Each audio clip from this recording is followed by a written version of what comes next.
China's top drama school scandal. President Hao Rong under investigation.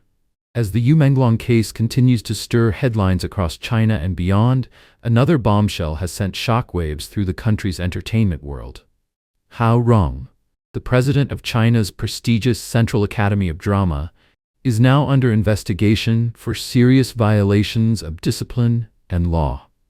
He has voluntarily surrendered himself and is being questioned by authorities. But what kind of place is the Central Academy of Drama? Founded as China's very first higher institution devoted to dramatic arts, it has long stood as the cradle of the nation's brightest stars. Its alumni list reads like a roll call of Chinese cinema's elite.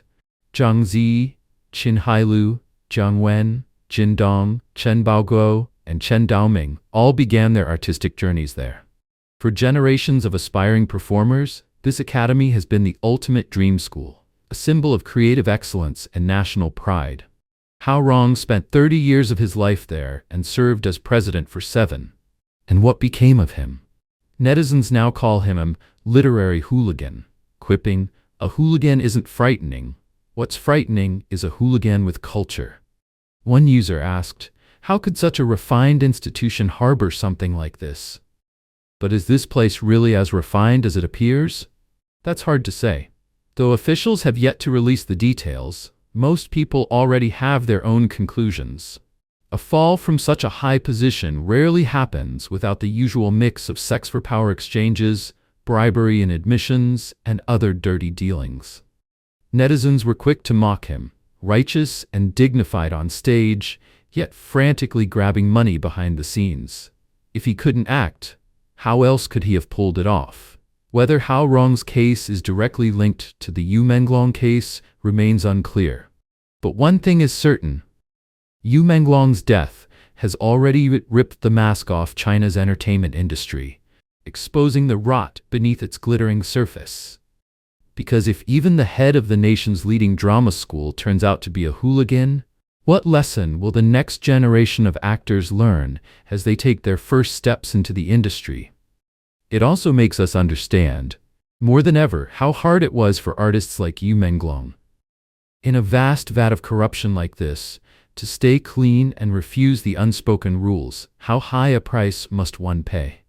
Speaking of rejecting the unspoken rules, another hot topic has been making waves recently. It's about the actress Li Kehua, also known as Rain Li, a well-known Hong Kong actress and singer. Before we move on, I just want to share something real quick. YouTube hasn't been recommending our channel much lately, so if you've made it this far, drop this icon in the comments. It really helps us beat the algorithm. You can also find it in the description below if you want to copy it easily. Together, we can get past the censorship and let more people see the truth. Inside China's entertainment nightmare, who can escape? According to the Great Current Affairs, in a recent interview, Rain Li revealed a shocking story from her past.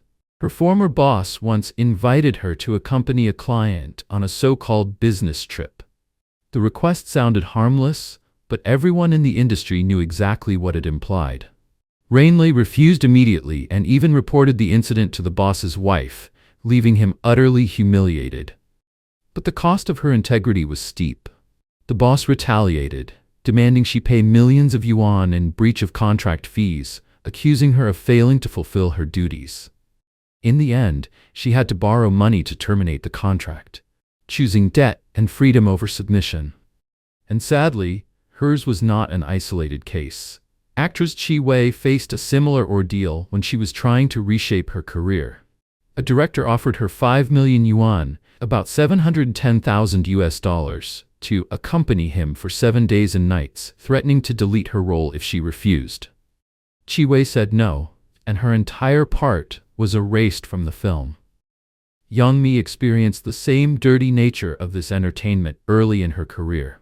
She was once told to meet privately with a producer to discuss the script. She pretended not to understand and fled, only to have her role reassigned the next day. In another case, during a dinner event, comedian Yue Yunpeng intervened when investors began harassing female performers. His act of decency cost the actress her role. This is the harsh reality of China's entertainment industry. Anyone who refuses to play by the unspoken rules must be ready to lose everything: their roles, their income, even their future. And perhaps it was because Yu Menglong, too, chose to stand alone against that corrupt system that he was ultimately destroyed by it. It's not just China's entertainment industry that's rotten to the core.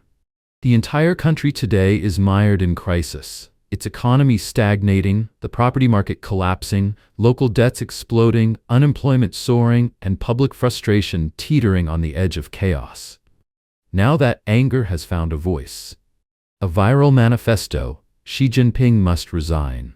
A lengthy essay titled "A Proposal for Xi Jinping to Resign," published on X by a self-proclaimed anti-communist named Tiny Reverie, has gone viral across Chinese and overseas networks, igniting fierce debate. Posted on December 5th, the article begins bluntly: Xi Jinping puts personal interests above national interests. He is narrow-minded and self-serving. It cites the case of Yu Menglong, a Swedish citizen who wrote a book detailing Xi's alleged scandals. In response, Xi allegedly ordered the cross-border abduction of employees from Hong Kong's Causeway Bay Books and sent agents to kidnap Gui in Thailand. Gui was later forced into a televised confession, made to renounce his Swedish citizenship and to resume Chinese nationality to serve a prison term in China. The author condemned Xi for turning state institutions into personal tools of revenge, an abuse of power with grave consequences. The author also claimed that Xi silenced all dissent, even within the party itself, allowed unqualified outsiders to meddle in national policy, and launched grand vanity projects that wasted trillions in public funds. Ambitious ventures like the Belt and Road Initiative, the Xiong'an Millennium Plan, and the Greater Bay Area Project were described as hollow, failed experiments born of arrogance. The conclusion was damning: Xi Jinping is unfit to lead, and if he remains in power, China and its people will face disaster. The author's final words were clear: "We hereby propose that Xi Jinping resign." The article sparked an online storm, drawing countless comments. One user wrote, "It shouldn't be a proposal, it should be an order." Another added, "Not resignation, a public trial." And perhaps most strikingly, one comment read, "Xi's resignation means nothing. The Communist Party itself must end. Only the fall of the CCP can bring China a new dawn." Next, I want to share this quickly. The newly released political satire from NTD Canada, titled The End of WINNIE. The series explores the logic behind the collapse of a totalitarian regime, blending dark humor. Written and directed by Kevin Yang, the script was completed 6 months ago, but it now mirrors real-world events so closely that viewers have dubbed it the year's most anticipated prophetic drama. The film also notes, for security reasons, vice-national-level Chinese Communist Party officials are strictly prohibited from watching this series. At the center of the story are 4 main characters, each symbolizing a key line of power within the system: rule, military authority, state security, and courtly influence. WINNIE, leader of the Red Dragon Party of Luocha Nation, sits at the pinnacle of power but is consumed by paranoia and failing health. General Zhang, the deputy military inspector of the Tianwu Legion, embodies the military's explosive potential, an arrow already drawn, waiting for release. Li Qi, the chief strategist of state affairs, is cold, methodical, and calculating, the perfect embodiment of the regime's loyal executor. And Madame Li, the matriarch of Luocha, wields influence, not through official ranks, but through the subtle web of palace and pillowside politics. Each character reflects a fracture within the system, and together, they form a portrait of a regime on the verge of collapse. For those who follow Chinese politics, it's not hard to recognize which real-life figures these characters mirror. I've watched the first episode myself. It's gripping from start to finish. The End of WINNIE airs every Friday at 8 p.m. Eastern Time on the new platform Ganjing World. I've included the link in the description below so you can watch it directly.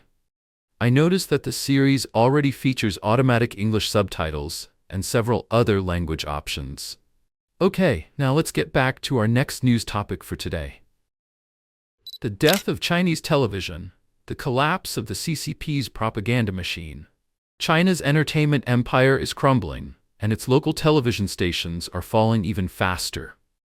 Once seen as prestigious symbols of power and influence, these state-run broadcasters are now shadows of their former selves. Across the country, they face massive wage arrears, mass resignations, and a steep loss of relevance in an era ruled by short video platforms. According to the Epoch Times, a veteran television producer recently exposed the industry's decay in a viral post. He revealed that local stations, now forced to be self-funded, can no longer afford to pay even their top executives on time. Salaries are delayed for months, hundreds of channels have merged or disappeared, and those left behind scramble to survive, running live streams, selling products online, or freelancing for extra cash. Inside the studios, the picture is bleak.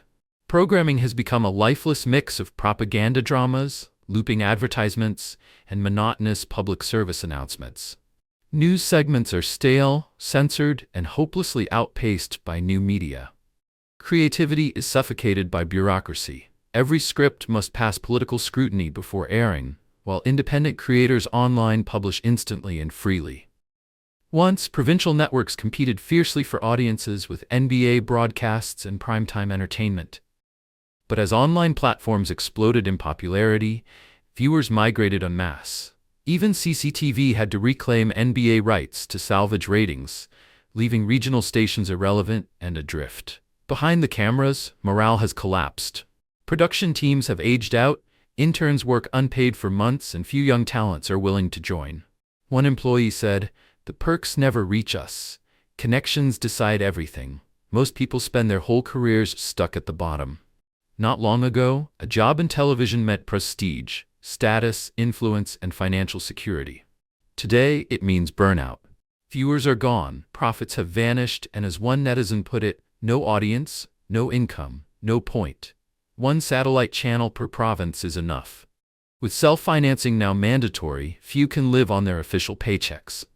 Another media worker admitted, "Everyone I know has side gigs. Even radio hosts take small commercial shows just to get by." The era of living off a salary ended years ago. In Guangdong, a producer surnamed Yeo said his station was restructured into a state-owned enterprise, expected to both spread propaganda and turn a profit. "We work holidays, handle endless publicity tasks, but still earn little. There's no idealism left, just low pay and frustration." Analysts say this collapse is inevitable. Forcing a propaganda organ to survive in a market economy, one commentator noted, is like walking into the marketplace with your hands and feet tied. They are told to compete, but not allowed to. Meanwhile, self-media creators flourish, armed with freedom, flexibility, and algorithms that amplify their voices. The truth, many netizens now say, is on Douyin, not on TV. A fiscal collapse cuts off the signal. As advertisers pour into online platforms, television revenues have cratered.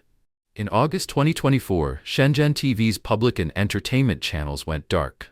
Shanghai merged two of its entertainment networks into one.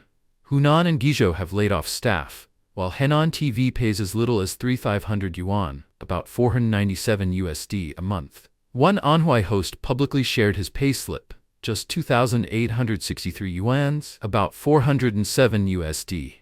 Half of China's population no longer watches television, and some stations record near zero ratings. Many can only afford to pay 38% of wages. More than 700 outlets now stand on the brink of bankruptcy. Former Guilin TV reporter Zheng Jiaming confirmed that his station failed to pay employees for 6 months in 2023, prompting them to protest with banners outside headquarters. Zheng explained that only a few executives still draw salaries from local budgets. Most employees rely on unstable institutional funding, or none at all. He said, "With private enterprises collapsing, there's no ad money left. Once local finances dry up, TV stations are the first to lose their funding." He identified 3 seismic shifts since 2018. A population collapse caused by ultra-low birth rates, a real estate crisis that wrecked land-based fiscal income, and Beijing's centralization of tax revenue, leaving local governments broke and on their own. Education and healthcare budgets are already being slashed, Zheng warned, and propaganda spending is next. He said local stations now face unpaid wages, zero bonuses, and mass layoffs. Their death is not technological, it's fiscal. The CCP abandons television, the end of the local mouthpiece. Decades ago, experts predicted that television would outlive newspapers. But reality has flipped. One netizen said, print media may actually last longer. At least the government can still force offices to subscribe.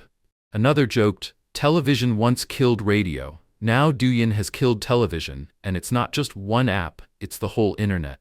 According to Zheng, those old predictions only made sense in market economies like the US or Japan, where television's reach made it profitable for advertisers. In China, however, media are not businesses but bureaucracies, fiscally funded, politically controlled, and administratively bound. When the party changes its propaganda priorities, the entire media order flips overnight. The downfall of local TV, Zheng said, stems from the collapse of that funding system. These stations have always functioned as political loudspeakers, dependent on state money and government ads, designed to broadcast leaders' speeches, display achievements, and repeat official policies. Bloated bureaucracies make them expensive and slow, while the CCP now favors propaganda that is cheap, fast, and algorithmically adaptable. Short videos that can be edited or deleted in seconds fit the party's needs far better than long, costly broadcasts. Television, by comparison, is obsolete. The irony runs deeper.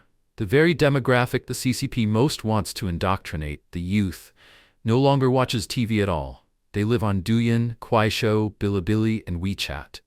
Local stations, Zheng said, are producing shows that no one watches, for audiences that no longer exist. Quietly, the party has shifted its propaganda machine online. Its new mouthpieces are Douyin matrix accounts, official government new media pages, and networks coordinated by the Cyberspace Administration of China. The role of television as the local voice of the party is over, technologically outdated, fiscally unsustainable, and politically discarded. China's television system, Zheng concluded, shows all the symptoms of late-stage institutional cancer. The comparison, he said, is strikingly similar to the Soviet Union in its final years. Propaganda outlets that no one watched, wages unpaid, staff taking gray market jobs, and young people long gone. And just as the Soviet collapse began in silence, Zheng warned, the death of Chinese television may signal not merely the end of an industry, but the approaching collapse of the Chinese Communist Party itself. What do you think? Share your thoughts in the comments. We'd love to hear your perspective. If you found this analysis valuable, don't forget to like, share, and subscribe so you won't miss what's coming next. Thanks for watching, and we'll see you in the next episode.